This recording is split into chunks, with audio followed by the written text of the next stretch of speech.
Hey, it's Nina Lemtier here, the nutrition lifestyle strategist. I hope you can hear me. I was live and I was told that I was muted. So hopefully you can hear me now. Welcome, and we are finishing the Fibroids Awareness Live series. This month, I've been going live every day, sharing top tips on how you can become more aware and be more supported on your journeys. Can you let me know if you can hear me? Abby, wait, can you hear me okay? You can, hopefully you can. Thanks for letting me know earlier, Abby Way, thank you. So I wanted to, if you've got any questions, please do ask them. Let me know where you're joining from as well.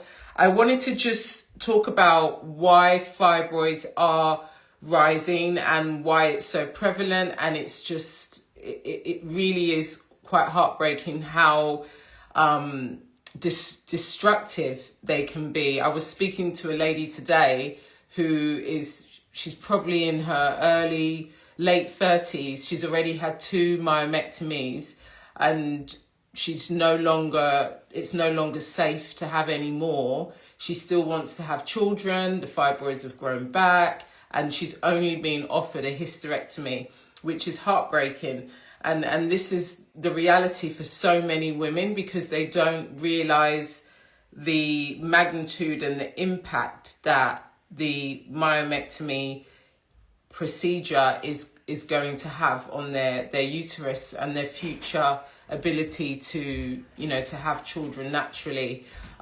So it's funny because I was speaking with a doctor and he's quite elderly and he has seen a significant increase in the number of women that are struggling with symptoms, fibroids, from when he started practicing as a doctor. So that's 30-40 years. So within that time frame, it's just been such an increase. And that's also combined with more women being detected, right? So maybe 100 years ago, women weren't really being diagnosed, but they were there.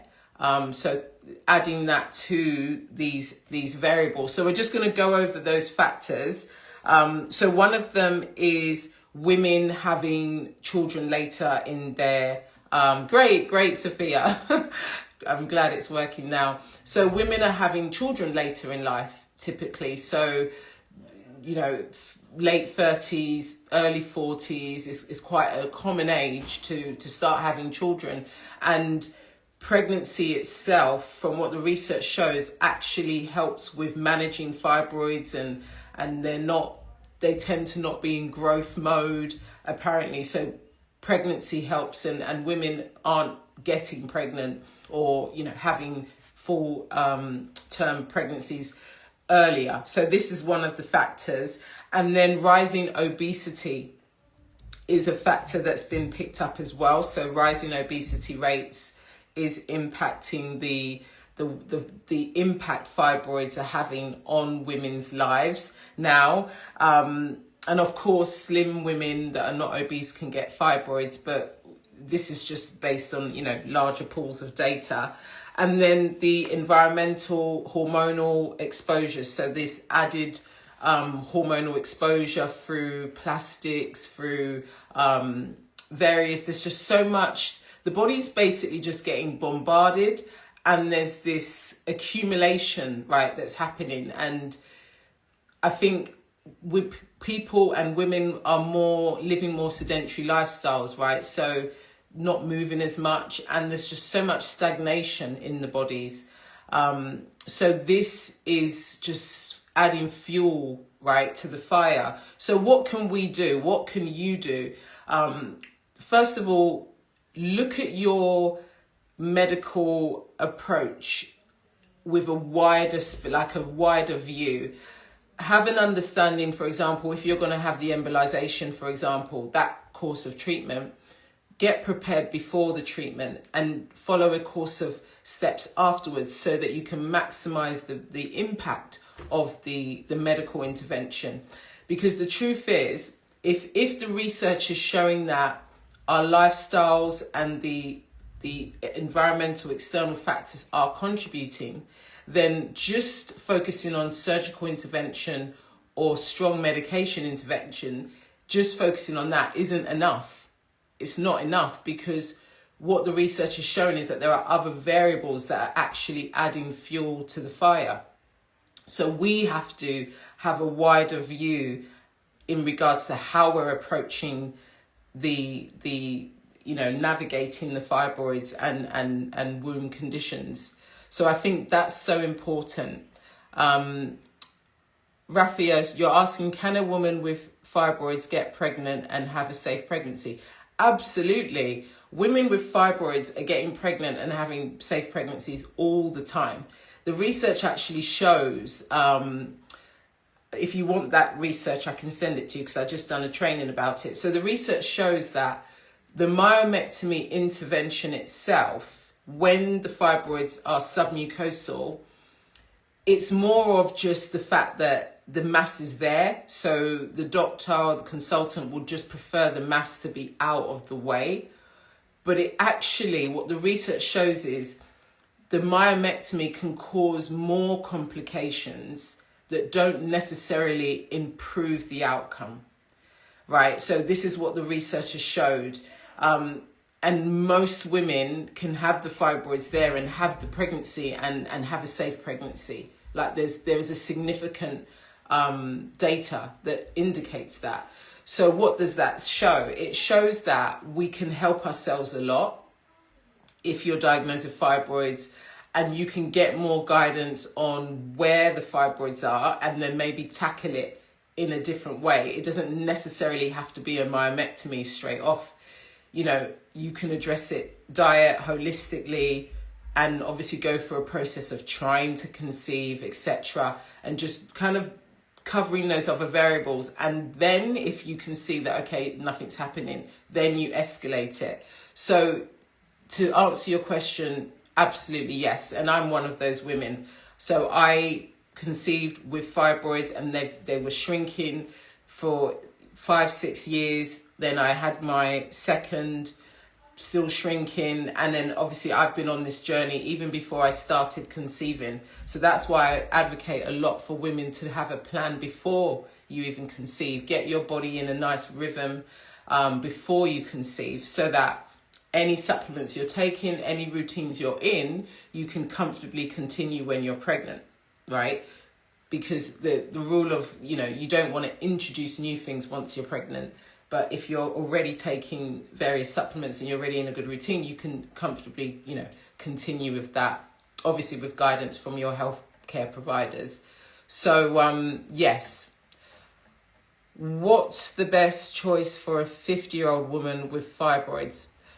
So when you say what's the best choice, do you mean intervention to address the fibroids or something else? If you mean intervention, I would need more information about this, the 50-year-old woman. But typically, if the 50-year-old woman wants to have children, then options are much more limited because of time, right? Just the obvious one, you don't really have that window. So it just depends on the woman's goals, the 50-year-old woman's goals, fertility, if that's important, So I would need more information, chocolate Pisces, sorry. I would need more information about the specifics. But generally, 50-year-olds, because technically hormonally they're likely to be going through a level of transitioning, you're on a promising side in regards to not necessarily needing surgical intervention. I've helped lots of women from between 45, 55, achieve so much progress without any, some of them totally avoided surgery. So there's lots that can happen. And I think doctors tend to encourage allowing the body to just go through those transitions without necessarily intervening, unless they're having symptoms that are really debilitating and taking away their quality of life. But yeah, 50-year-olds tend, you don't really want to start doing major surgery. Hi Prissy, hi Rena, hi ladies, thanks for joining. Jadine, official Jabeen, Tiffany, Monsuna, Sun Vibes. If you've got any questions, feel free to ask. Otherwise, please just know that the research is showing things are not on our sides in the sense of what we're facing, modern living, having babies later. So all of this really means we have to be so much more strategic, proactive around our womb health, and just be more informed. And I definitely would always recommend following how you can support your medical treatment holistically as well, and have plans in place. And just know that you may not get guidance from your doctor in this way simply because it's not an area that they cover. So you would typically have to get more help from other professionals like myself in the holistic space, in regards to a strategy to support your body, just to basically help whatever course of treatment you're in to just have much more impact. And I'll give another example, it'll be my last example. But one of my clients was on Ryco because they couldn't even operate with the size of the fibroids. They were just too big, it was too risky, and she had to be on Ryco. And sadly, the Ryco wasn't working, so the fibroids weren't shrinking, but she was having awful symptoms. And it was really affecting her mental health as well, because she's a young lady, just in her 30s, early 30s. So when she was referred to me, it was about improving, reducing her symptoms, just getting her body responsive.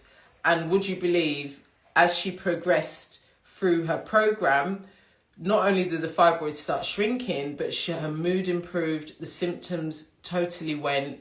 She literally felt like a new person, still on the Ryco, So this is the power of supporting the body, right?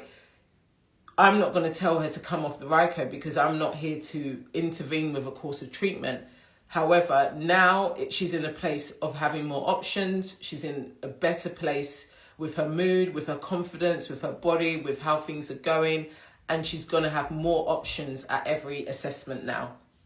So this is the power really of supporting the body and looking deeper, right, than just having the medications, etc. Right? So thank you for joining. Today is the last day. I thought yesterday was the last day of the month, but today is the last day of the month. We are starting a challenge for August. You're welcome to join us. I'm going to be releasing the details probably Sunday, and we're going to have a lot of fun. We're going to empower our wombs, our bodies, our minds, and it's going to be incredible. We've been doing a challenge every month this year, and I've had such amazing feedback, and it's just been such a joy to see women, have that, just see the potential in their bodies and how they can progress. So if you're interested, just send me a message, drop the word challenge, DM me challenge. I'll send you the details, and we're really going to make progress. And this is what it's all about, raising your awareness, supporting you.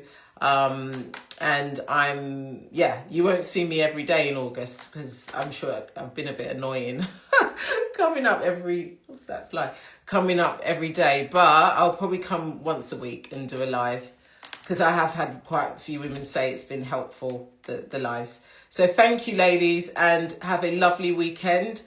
Keep empowering yourself, keep nourishing yourselves, and I really appreciate you. Take care. Bye for now.